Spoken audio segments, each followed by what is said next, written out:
Hello, this is KMS sir. आज हम देख रहे हैं ऑर्गेनिक केमिस्ट्री का लेक्चर नंबर 3। लेक्चर नंबर 1 के अंदर हमने स्ट्रक्चर आदि के बारे में जाना और लेक्चर नंबर 2 IUPAC की वीडियो है जो कि पहले ही अपलोड कर दी गई है और इसका लिंक डिस्क्रिप्शन बॉक्स में दिया गया है। तो अगर आपने पहली और दूसरी वीडियो नहीं देखी है तो पहले आप उन वीडियो को देख लें, उसके बाद इस वीडियो पे पहुंचे, तब आप बेहतर तरीके से काम कर पाएंगे। तो स्टार्ट करते हैं लेक्चर नंबर 3 समावयवता आइसोमेरिज्म के बारे में। तो देखिए, समावयवता को समझने के लिए हम एक शब्द पे ध्यान दे रहे हैं। पहले चले, मान लो हमारे पास एक मैंने सूत्र लिख दिया C2H6O। ये सूत्र मैंने लिख दिया C2H6O। अब इसको मैं दो तरीके से लिखना चाह रहा हूं। एक तरीका मैंने इसे इस तरीके से लिख दिया C2H5OH, और इसी सूत्र को मैंने इस तरीके से लिख दिया CH3OCH3। अब यहां पे ध्यान दें, जो मैंने सूत्र लिखा है, इस सूत्र के अंदर कितने कार्बन आपको दिखाई दे रहे हैं। आइसोमेरिज्म को समझने के लिए इस पे ध्यान दें। ये एक अनुसूत्र लिखा हुआ है, मॉलिक्यूलर फॉर्मूला लिखा हुआ है, इसके अंदर बोलो कितने कार्बन है। 2 कार्बन है, 6 हाइड्रोजन है और 1 ऑक्सीजन है। अब इसे मैंने दो तरीके से लिख दिया, दो रूपों में लिख दिया मैंने इसे, दो फॉर्म में। तो देखो, ये जो फॉर्म पहले लिखी हुई है, इसके अंदर भी 2 कार्बन है और 5 हाइड्रोजन ये रहे और 1 हाइड्रोजन ये रहा, यानी 2 कार्बन, 6 हाइड्रोजन, 1 ऑक्सीजन। यानी जो चीज ये है वही चीज ये है। इसको अब देखिए, इसके अंदर कितने कार्बन है, 1 2 कार्बन है और 3 6 हाइड्रोजन है और 1 ऑक्सीजन है। यानी कि इसका जो फॉर्मूला है वो भी C2H6O है और इसका भी फॉर्मूला C2H6O है। दोनों का फॉर्मूला सेम है। लेकिन अगर हम देखें तो इस वाली जो चीज को देखें, ये एक अल्कोहल है, शराब है, और ये जो है ये ईथर है। यानी कि इसका ईथर का, शराब का और ईथर का दोनों का जो सूत्र है वो क्या है, C2H6O। लेकिन अगर देखें, शराब के जो गुण होते हैं वो अलग होते हैं, ईथर के जो गुण होते हैं वो अलग होते हैं। अगर शराब को देखें तो शराब देखिए, ये तीखी होती है स्वाद में, और ये स्वाद इसका अलग होता है, और इसको पिया जा सकता है, इसको नहीं पिया जा सकता है। इसको पीने के बाद व्यक्ति लंबे समय के बाद मृत्यु कर सकता है, और इसको पीने के बाद तुरंत हालत खराब हो जाती है। यानी मतलब ये हुआ, ये जो दो यौगिक हैं, इन दोनों का अणुसूत्र तो समान है, लेकिन फिर भी इन दोनों के गुण अलग अलग हैं। गुण कैसे हैं बच्चों, अलग अलग होते हैं। तो ये जो यौगिक होंगे जिनके अणुसूत्र समान है, ये यौगिक जिनके अणुसूत्र तो समान होते हैं लेकिन उनके जो गुण होते हैं वो अलग अलग होते हैं, तो ये ऐसे यौगिक कहलाते हैं एक दूसरे के समावयवी। ऐसे यौगिकों को हम कहते हैं समावयवी, यानी कि आइसोमर। और ये जो घटना हो रही है, इस घटना को, इस फिनोमिना को हम कहते हैं समावयवता, आइसोमेरिज्म। इस फिनोमिना को ही हम आइसोमेरिज्म कह रहे हैं। आपकी कुछ बातें समझ में आ गई होंगी। समावयवता के बारे में मैंने क्या बताया कि इन यौगिकों को देखो, इनके अणुसूत्र समान है लेकिन इनके गुण अलग अलग होते हैं। तो ऐसे यौगिक जिनके अणुसूत्र तो समान हो लेकिन उनमें गुण अलग अलग पाए जाते हैं, तो ये यौगिक एक दूसरे के समावयवी कहलाते हैं, और इस घटना को समावयवता कहते हैं, आइसोमेरिज्म कहते हैं। चलिए, अब आइसोमेरिज्म को हम क्लासिफाइड करते हैं। अगर देखें आइसोमेरिज्म कितने प्रकार की होती है, तो देख रहे हैं हम, आइसोमेरिज्म वैसे 2 प्रकार की होती है मुख्य रूप से। एक होती है संरचनात्मक समावयवता, यानी कि स्ट्रक्चरल आइसोमेरिज्म होती है, और जो दूसरी होती है वो होती है त्रिविम समावयवता। त्रिविम समावयवता यानी कि स्टीरियो आइसोमेरिज्म होती है वो। तो जरा देखें, आज हम देखेंगे संरचनात्मक समावयवता के बारे में। केवल हम संरचनात्मक समावयवता के बारे में जान रहे हैं, जिसके बारे में हमें हेलोएल्केन के अंदर भी जानकारी की आवश्यकता होगी। तो संरचनात्मक समावयवता क्या होती है, देखिए, अगर हम एक बात एग्जाम्पल ले लें, इन दोनों को मैं बनाना चाहूं, जैसे ये C2H6O लिख रहा है, एक बार ध्यान दो, C2H6O, इसको मैंने 2 कैटेगरी में लिख दिया। पहली कैटेगरी क्या थी बच्चों, C2H5OH, और दूसरी कैटेगरी थी CH3OCH3। अब अगर हम इनको संरचना के रूप में लिखना चाहें तो देखो कुछ इस तरीके से लिख सकते हैं। C2H5OH को आपने संरचना बनानी सीखी होंगी पहली वीडियो में। इसको हम इस तरीके से लिखेंगे, 2 कार्बन है, 1 2, कितनी हाइड्रोजन है, 5 हाइड्रोजन, फिर इसके बाद यानी 1 हाइड्रोजन, 2 हाइड्रोजन, 3 हाइड्रोजन और 4 हाइड्रोजन, 5 हाइड्रोजन। उसके बाद क्या है, OH। तो OH को मैंने इस तरीके से लिख दिया। अगर इसको देखो तो पहले CH3 आ रहा है, यानी कार्बन, 3 हाइड्रोजन इससे अटैच है, इस तरीके से। फिर बीच में लिखा है हमारे पास ऑक्सीजन, और उसके बाद लिखा हुआ है हमारे पास CH3, यानी कार्बन और 3 हाइड्रोजन इससे अटैच है। तो देखो जरा, ये जो यौगिक है, ये वाला और ये वाला, इन दोनों का जो सूत्र है, अणुसूत्र, वो तो दोनों का एक ही है, C2H6O, लेकिन इनकी जो संरचना है, आपको देखो इसकी जमावट, संरचना का मतलब जमावट, ये इसकी जमावट अलग है, इसकी जमावट अलग है, यानी इसकी संरचना अलग है, इसकी संरचना अलग है। यानी वे यौगिक जिनके अणुसूत्र तो सेम हो लेकिन उनकी संरचना अलग अलग हो, तो ऐसे यौगिक कहलाते हैं एक दूसरे के संरचनात्मक समावयवी, और ये घटना कहलाती है संरचनात्मक समावयवता, यानी स्ट्रक्चरल आइसोमेरिज्म कहलाती है। अब स्ट्रक्चरल आइसोमेरिज्म जो है, ये भी 5 या 6 प्रकार की हम पढ़ेंगे।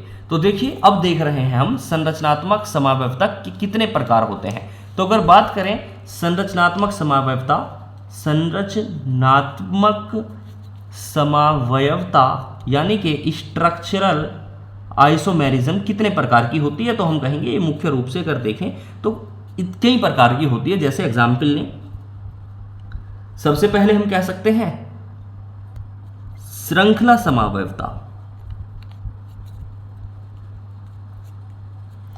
यानी कि चेन आइसोमेरिज्म। अगर दूसरा देखें तो दूसरा हम कह सकते हैं स्थान समावयवता, यानी हम कह सकते हैं इसे पोजीशन आइसोमेरिज्म। तीसरा अगर हम देखें, इसको कह सकते हैं हम मध्यावयवता, मेटामेरिज्म। और अगर हम चौथी को देखें तो इसको हम कहेंगे क्रियात्मक समूह समावयवता, क्रियात्मक समूह समावयवता, यानी कि फंक्शनल ग्रुप आइसोमेरिज्म। इस तरीके से, और एक और समावयवता हम देखेंगे, उसका नाम होता है चलावयवता, यानी कि ये जो आइसोमेरिज्म होगी इसको हम कहेंगे टोटोमेरिज्म। इस तरीके से ये समावयवता 5 प्रकार की होती है। अब हम इन पांचों के बारे में डिटेलिंग करेंगे। तो देखिए जरा, एक बार रिवाइज कर लेते हैं जो हमने सबसे पहले पढ़ा। सबसे पहला शब्द था हमारे पास समावयवता। समावयवता ये क्या होती है, तो मैंने आपको बताया कि इस फॉर्मूले पे ध्यान, इस अणुसूत्र पर ध्यान दो। इसको हमने 2 तरीके से लिख दिया। इसके अंदर 2 कार्बन है, 6 हाइड्रोजन है, 1 ऑक्सीजन है। इसको मैंने इस तरीके से लिख दिया, 2 तरीके से लिख दिया। एक लिख दिया मैंने C2H5OH, एक हमने लिख दिया CH3OCH3। तो बोलो, इसका भी फॉर्मूला यही है और इसका भी अणुसूत्र यही है, लेकिन इनके गुण अलग अलग है। ये शराब है, ये ईथर है। तो ऐसे जो यौगिक होंगे, वे यौगिक जिनके अणुसूत्र समान होते हैं लेकिन उनके गुण अलग अलग होते हैं, तो ये यौगिक एक दूसरे के समावयवी कहलाते हैं और यह घटना समावयवता कहलाती है। मैं आगे पूछा, मैंने बताया कि ये 2 प्रकार की होती है। नंबर 1 संरचनात्मक समावयवता और नंबर 2 त्रिविम समावयवता, स्टीरियो आइसोमेरिज्म। अब संरचनात्मक समावयवता के बारे में मैंने बताया, वे यौगिक जिनके अणुसूत्र तो समान हो लेकिन उनकी संरचना सूत्र अलग अलग होते हैं, तो ऐसे यौगिक एक दूसरे के संरचनात्मक समावयवी कहलाते हैं और यह घटना संरचनात्मक समावयवता कहलाती है। मैं आगे पूछा, मैंने आपको बताया कि संरचनात्मक समावयवता भी 5 प्रकार की होती है। सबसे पहली मैंने बताया श्रृंखला समावयवता, स्थान समावयवता, मध्यावयवता, क्रियात्मक समूह समावयवता और चलावयवता। तो चलिए एक एक करके हम सभी प्रकार की समावयवता को देख लेते हैं। सबसे पहली समावयवता हमारे पास लिखी हुई है स्थान समावयवता। स्थान समावयवता को समझने के लिए देखिए, एक बात ध्यान रखिए। मान लो हमारे पास मैंने एक सूत्र लिख दिया C4H10, ये एक ब्यूटेन का फॉर्मूला होता है। तो अगर ब्यूटेन के फॉर्मूले को हम देखें तो मैं इसे इस प्रकार से लिख रहा हूं। देखिए C4H10, आपको संरचना बनानी आती होगी। 4 कार्बन है इसके पास और 10 हाइड्रोजन है। 4 कार्बन का मतलब 1 2 3 4, 10 हाइड्रोजन है। 10 हाइड्रोजन का मतलब इस तरीके से 3 हाइड्रोजन, और बीच में हम इस तरीके से काम करते चले जाएंगे। और इस तरीके से देखो कितने कार्बन दिखाई दे रहे हैं, 1 2 3 4 और 10 हाइड्रोजन है, यानी 3 2 5 2 7 और 3 10। ठीक है, इसी तरीके से इसका मैं एक और इसी तरीके से और फॉर्मेशन कर सकता हूं। 4 कार्बन है हमारे पास और 10 हाइड्रोजन है। अगर मैं इसे ऐसे ना लिख करके कुछ इस तरीके से लिख दूं, CH3 CH3 और यहां पर हमने ये दे दिया CH3। तो देखो इसके अंदर कितने कार्बन है, 1 2 3 4, 4 कार्बन है और कितने हाइड्रोजन है, 3 3 6 3 9 और 1 10, यानी कि इसके अंदर भी 4 कार्बन और 10 हाइड्रोजन है और इसके अंदर भी 4 कार्बन और 10 हाइड्रोजन है। मतलब क्या हुआ, इनके अणुसूत्र तो समान है लेकिन इनकी जो श्रृंखला है, कार्बन देखो इसमें कार्बन की कितनी श्रृंखला है, 1 2 3 4, और इसमें कार्बन की कितनी श्रृंखला है, 1 2 3। यानी कि वे यौगिक जिनके अनुसूत्र तो समान होता है लेकिन उनमें कार्बन की श्रृंखलाओं में भिन्नता होती है, तो ये यौगिक एक दूसरे के कहलाते हैं श्रृंखला समावयवी, और यह घटना कहलाती है श्रृंखला समावयवता, चेन आइसोमेरिज्म। आगे चल रहे हैं, तो इस तरीके से हमने स्थान समावयवता के बारे में या श्रृंखला समावयवता मतलब चेन आइसोमेरिज्म के बारे में हमने जान लिया। आगे चलो, इसकी तरीके से मान लो हमारे पास लिख रहा है एक और फॉर्मूला मैंने आपको दिया C5H12। ये C5H12 है, बोलो इसके अंदर 5 कार्बन और 12 हाइड्रोजन है। अगर हम इसको बनाएं तो कुछ इस तरीके से बनाएंगे, जैसे 1 2 3 4 5 कार्बन हमने रख दिए और 12 हाइड्रोजन है। 12 हाइड्रोजन का मतलब देखिए यहाँ पे हमने दे दिए 2 हाइड्रोजन, फिर 2 हाइड्रोजन, फिर 2 हाइड्रोजन और फिर 3 हाइड्रोजन लास्ट में। इस तरीके से आप पे संरचना बनानी आती होगी। तो बोलो इसके अंदर कितने कार्बन है, 1 1 2 3 4 5। 5 कार्बन, कितने हाइड्रोजन, 3 2 5 2 7 2 9 और 3 12। अगर मैं इसको ही इसी तरीके से जनरेट कर दूं, यानी कि लास्ट वाली जो ये है, ये हमने क्या किया, इसको हटा करके यहाँ से किसी एक और लोकेशन पे रख दिया। मान लो इस तरीके से रख दिया, जैसे हमने CH3 CH2 और यहाँ पे CH और CH3 और लास्ट में हमने दे दिया CH3। तो बोलो क्या हुआ, बोलो इसके अंदर कितने कार्बन है, 1 2 3 4 और एक 5। 5 कार्बन है और कितने हाइड्रोजन है, 3 2 5 और एक 6 और 3 9 और 3 12। यानी इसके अंदर भी 5 कार्बन और 12 हाइड्रोजन है। लेकिन इसके अंदर कितने कार्बन की श्रृंखला है, 1 2 3 4। ठीक है, और भी बना सकते हैं हम। देखो हमारे पास अगर चाहे तो इस तरीके से भी हम बना सकते हैं। बोलो एक कार्बन, यहाँ पे CH3, यहाँ CH3, यहाँ फिर से CH3, यहाँ फिर से हमने CH3 किया। मतलब देखो इसके अंदर कितने कार्बन आ रहे हैं, 1 2 3 4 5। 5 कार्बन इसके अंदर दिखाई दे रहे हैं। और हाइड्रोजन को अगर देखें तो 3 3 6 3 9 3 12, 12 हाइड्रोजन हमें दिखाई दिए। यानी इसके अंदर भी 5 कार्बन और 12 हाइड्रोजन है। लेकिन इसमें अगर कार्बन की चेन देखें तो कितने कार्बन की चेन है, 3 कार्बन की, यानी 1 2 3। इसमें कितने कार्बन की चेन है, 4 कार्बन की। इसमें कितने कार्बन की चेन है, 5 कार्बन की। यानी 5 कार्बन की श्रृंखला, ये 4 कार्बन की श्रृंखला, ये 3 कार्बन की श्रृंखला। मतलब ये हुआ। लेकिन सूत्र सबका क्या है, सभी का सूत्र C5H10 C5H10 C5H10। तो वे यौगिक जिनके अनुसूत्र समान होते हैं लेकिन उनकी श्रृंखला में, कार्बन की श्रृंखला में अंतर होता है, तो इस प्रकार की समावयवता को श्रृंखला समावयवता यानी चेन आइसोमेरिज्म कहते हैं। और ये एग्जाम्पल हमने दे दिए।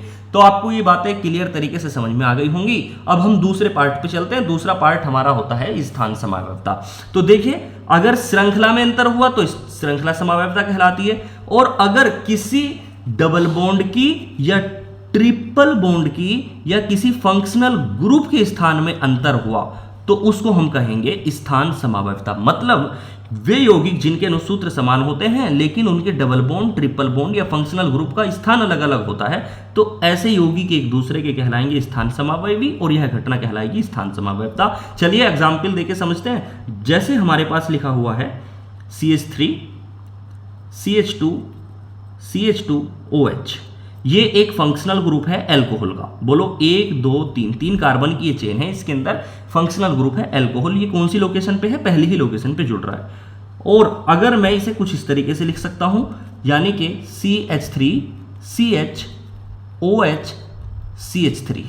बोलो इसके अंदर क्या देखने को मिला आपको, इसमें भी 1 2 3 कार्बन है, इसमें भी 1 2 3 कार्बन है, सेम है। इसमें देखो कितने हाइड्रोजन है, 3 2 5 और 2 7। इसमें देखो 3 3 6 और 1 7, यानी और लास्ट में एक OH, इसमें भी एक OH, उसमें भी। मतलब दोनों का अनुसूत्र तो समान हो गया, लेकिन जो फंक्शनल ग्रुप है उसकी स्थिति, उसका जो स्थान है वो अलग अलग हो गया। इसमें पहली लोकेशन पे है, इसमें 1 2 3 दूसरी लोकेशन पे आ गया फंक्शनल ग्रुप। तो वे यौगिक जिनके अनुसूत्र समान होते हैं लेकिन उनमें फंक्शनल ग्रुप या डबल बॉन्ड या ट्रिपल बॉन्ड का स्थान अलग अलग होता है, तो इस घटना को स्थान समावयवता कहते हैं। और ये एग्जाम्पल हमारे समझ में आ गया।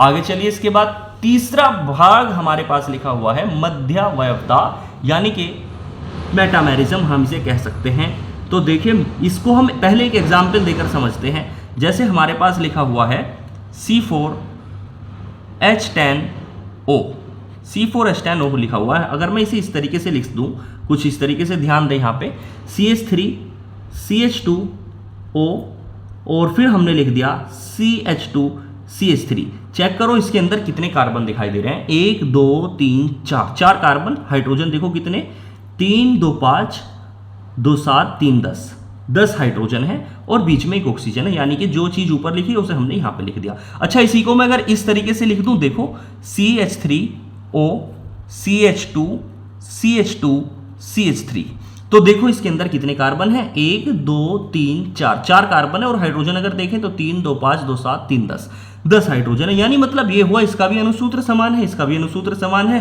फर्क क्या है, ऑक्सीजन के पास जुड़े एल्किल समूह इधर बराबर है और इधर ऑक्सीजन के पास जुड़े एल्किल समूह, इधर 3 कार्बन का एल्किल समूह है, इधर 1 कार्बन का एल्किल समूह है, तो इनके विन्यास में अंतर आ गया। मतलब ये हुआ वे यौगिक जिनके अणुसूत्र समान होते हैं लेकिन ऑक्सीजन से जुड़े एल्किल समूहों में अंतर होता है, तो ये यौगिक एक दूसरे के मध्यावयवी कहलाएंगे और यह घटना कहलाएगी मध्यावयवता। ये एग्जाम्पल देके आपने समझा दिया, होप जो आपको समझ में आ गया होगा।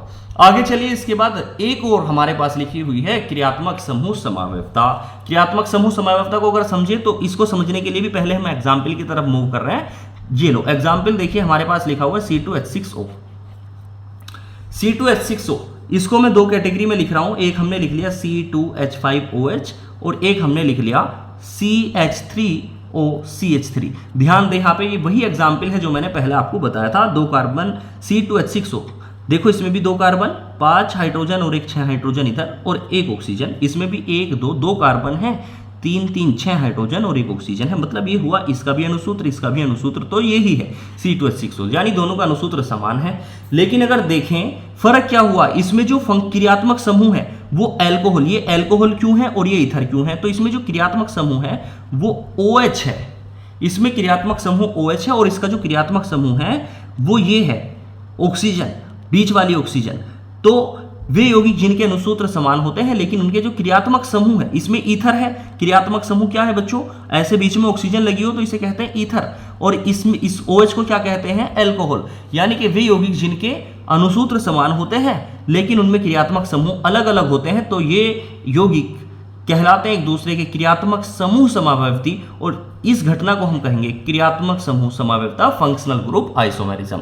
इस तरीके से हमारी ये आइसोमेरिज्म भी कंप्लीट हो जाती है और लास्ट में एक आइसोमेरिज्म और बचती है जिसको भी मैं भी आपको समझाता हूं। देखिए लास्ट में एक आइसोमेरिज्म मैंने ये भी आपको बताई थी, चलावयवता। कुछ लोग इसको आइसोमेरिज्म मानते हैं, कुछ इसे आइसोमेरिज्म का पार्ट नहीं मानते, बट यहाँ पे हम देख रहे हैं। चलिए चलावयवता, थोड़ी सी जानकारी इसके बारे में भी हम ले लेते हैं। चलावयवता जैसे हमारे पास ध्यान दें कुछ इस तरीके से लिखा हुआ है, हमने यहाँ पे लिख दिया CH3 C double bond O CH3। अब हम क्या कर रहे हैं, अगर ये हाइड्रोजन को मैं इधर पहुंचा दूं और इस बॉन्ड को मैं इधर भेज दूं वापस से, ध्यान दो इधर मैंने क्या कहा, ये कुछ हमारे पास दोबारा देखो एक बार क्या लिख रहा है, मैंने क्या बताया, ये हमारे पास कुछ इस तरीके से लिख रहा है CH3 C और डबल बॉन्ड ऑक्सीजन, यानी एसीटोन लिख रहा है इस तरीके से।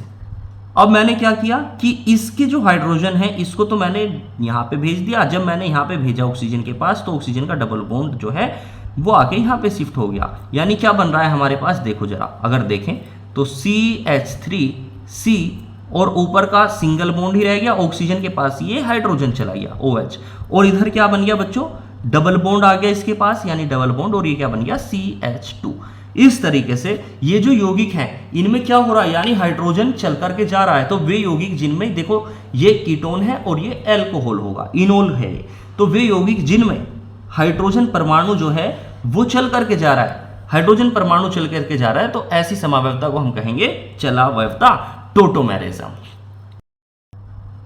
तो जो भाई हमने पढ़ा है वो एक एकेडमिक लेवल की बातें हैं और उससे रिलेटेड हम कुछ कॉम्पिटिटिव लेवल की बातें भी कर रहे हैं आइसोमेरिज्म से रिलेटेड। देखिए हमारे पास क्वेश्चन लिखा हुआ है C5H10 के कितने समावयवी आइसोमर होते हैं, 1 2 3 5।